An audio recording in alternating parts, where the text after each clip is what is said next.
The real Sleeping Beauty.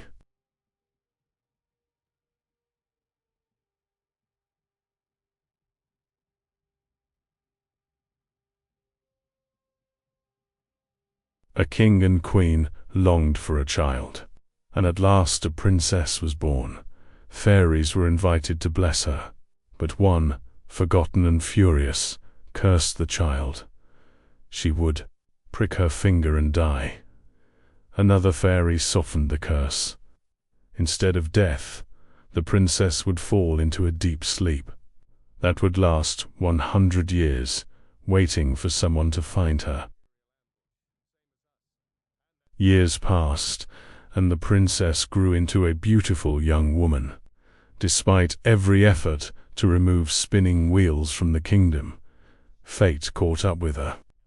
She found an old woman spinning in a tower, touched the spindle, and collapsed instantly. The entire castle fell asleep with her. Time swallowed the kingdom as thick forests grew, hiding the sleeping court from the outside world. After 100 years, a prince heard the story of the hidden castle, and fought his way through the forest.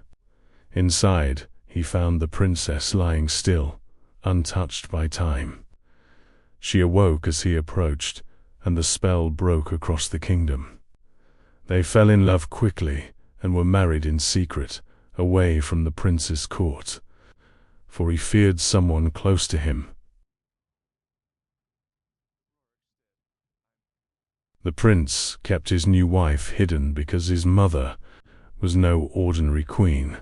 She was an ogress known for a hunger for human flesh. In time, the princess gave birth to 2 children, a daughter named Dawn and a son named Day.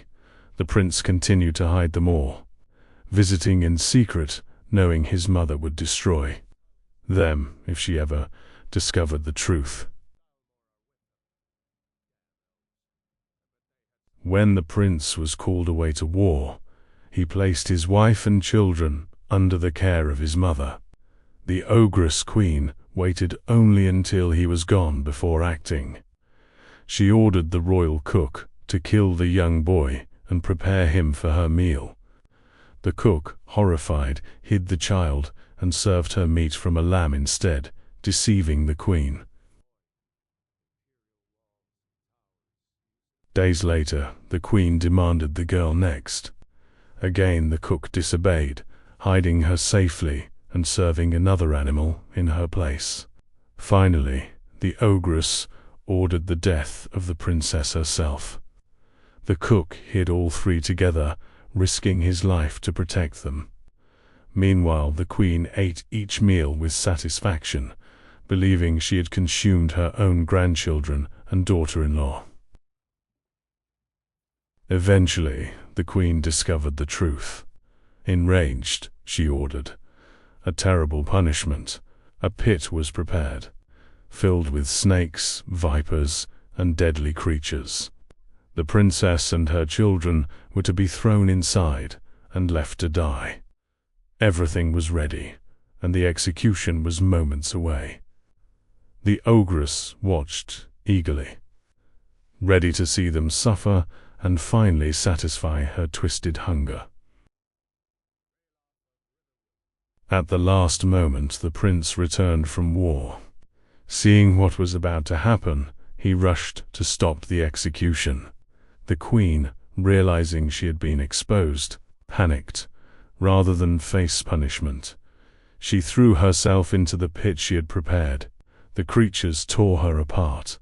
The prince reunited with his family, and the kingdom was finally safe from the horror within. Hansel and Gretel.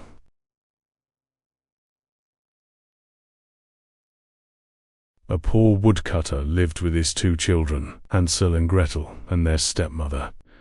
Food was scarce, and the woman feared they would all starve. One night, she convinced the father to abandon the children deep in the forest. Though he hesitated, he gave in. Hansel overheard everything and quietly gathered small white stones, hiding them in his pocket before morning came. The next day, their father led them far into the woods. As they walked, Hansel dropped the stones along the path. When night fell, the parents left them alone. Gretel cried, but Hansel stayed calm. When the moon rose, the stones glowed, and they followed the trail home. Their father was relieved, but the stepmother was furious and planned something far more final. This time Hansel couldn't gather stones. The stepmother locked the door. As they were led back into the forest, he dropped crumbs of bread instead, but birds quickly ate them. When night came, the children were truly lost. They wandered for days, starving and weak, until they found a strange house made of bread, cake, and sugar, and began to eat desperately. An old woman stepped out and invited them inside with a warm smile. She fed them well and gave them beds, but her kindness was a trap. She was a witch who lured children with sweets. Hansel was locked in a cage to be fattened. Gretel was forced to work. The witch planned to eat him once he was plump enough for her liking.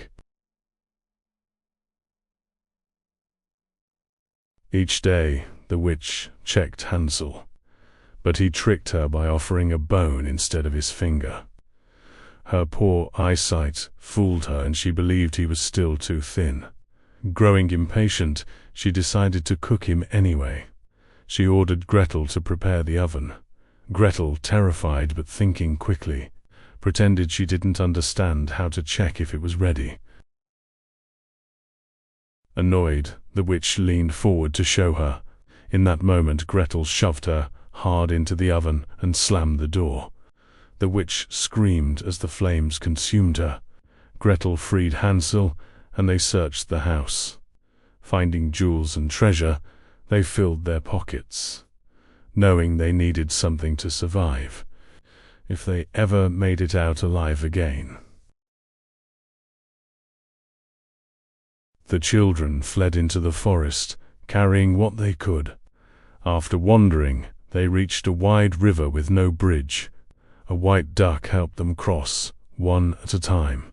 On the other side, the forest slowly became familiar, that at last they found their way home. Their father ran to them, overjoyed, while the stepmother was gone, having died during their absence.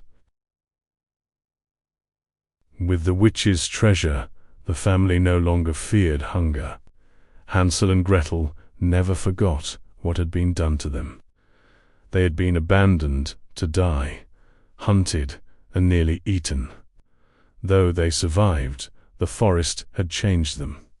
The story ends not with innocence, but with hard-earned safety, and the quiet understanding that even those meant to protect you can fail. Rapunzel. A man and his wife lived beside a garden owned by a powerful witch. The wife became obsessed with the rampion growing there, and begged her husband to steal it.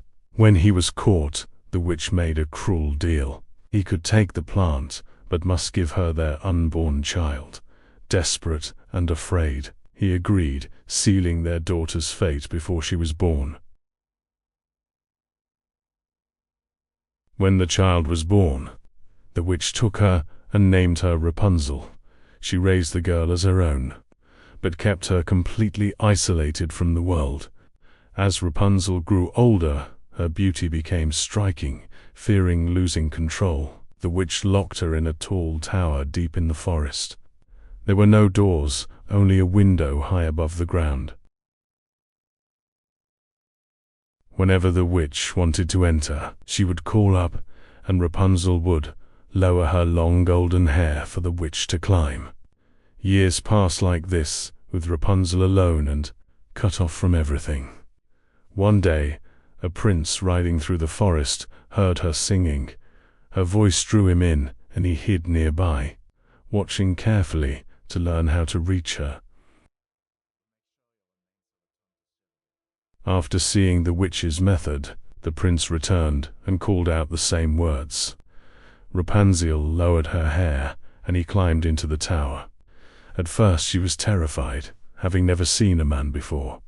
But he spoke gently, and over time they grew close.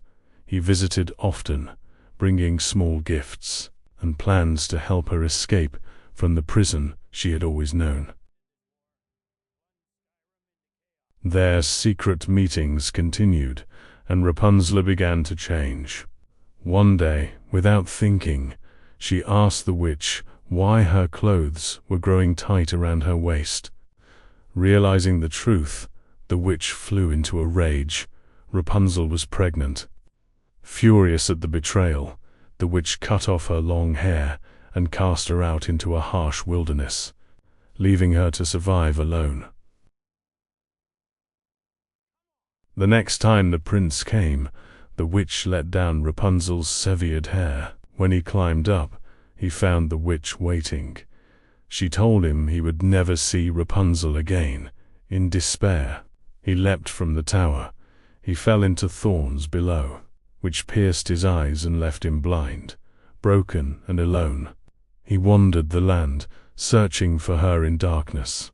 For years the prince wandered blind through forests and deserts, driven only by memory and hope. Meanwhile, Rapunzel struggled to survive in isolation, giving birth to twins. Life was harsh, and she endured it alone, raising her children far from the world she once knew. Both suffered, separated by the witch's cruelty, with no certainty they would ever find each other again. At last, the prince heard a familiar voice in the wilderness. He followed it and found Rapunzel. As she wept, her tears fell onto his eyes, restoring his sight. Reunited, they returned together with their children to his kingdom. Their suffering ended, but only after years of pain, loss, and separation, proving that their story was never one of simple romance. A queen once wished for a child with skin as white as snow, lips as red as blood, and hair as black as ebony. She gave birth to Snow White, but soon died. The king remarried a beautiful woman who owned a magic mirror. Each day, she asked who was the fairest. For years the mirror answered it was her, and she was satisfied. Instead, he told her to run and never return. To fool the queen, he killed a wild animal and brought back its organs. The queen believed she had eaten Snow White's remains. Alone and terrified, Snow White wandered through the forest until she found a small cottage. Inside lived 7 dwarfs, who agreed to let her stay if she kept their home clean. A queen once wished for a child with skin as white as snow, lips as red as blood, and hair as black as ebony. She gave birth to Snow White, but soon died. The king remarried a beautiful woman who owned a magic mirror. Each day she asked who was the fairest. For years the mirror answered it was her, and she was satisfied. The queen soon learnt the truth from a mirror. Furious, she decided to kill Snow White herself. Disguised as an old woman, she visited the cottage and laced a bodice tightly around Snow White, nearly suffocating her. The dwarfs returned in time to save her. The queen tried again, using a poisoned comb. But again Snow White was rescued at the last moment. Still not satisfied, the queen prepared a final plan. She crafted a poisoned apple, red and perfect on one side. Disguised once more, she offered it to Snow White. When Snow White took a bite, she collapsed instantly. This time, the dwarfs could not wake her. Believing her dead, they placed her in a glass coffin, unable to bury someone so beautiful. Time passed until a prince came upon the coffin and was struck by Snow White's beauty. He begged to take her with him. As his servants carried the coffin away, they stumbled, and the piece of poisoned apple lodged in her throat dislodged. Snow White woke as if from sleep. The prince rejoiced, and she agreed to go with him to his kingdom. The queen, still unaware Snow White lived, was invited to the prince's castle. Before attending, she asked her mirror who was fairest. It answered that Snow White now held that title. Realizing the truth, the queen was filled with dread, but still went. When she arrived, she found Snow White alive, standing before her, and knew she could no longer escape what was coming.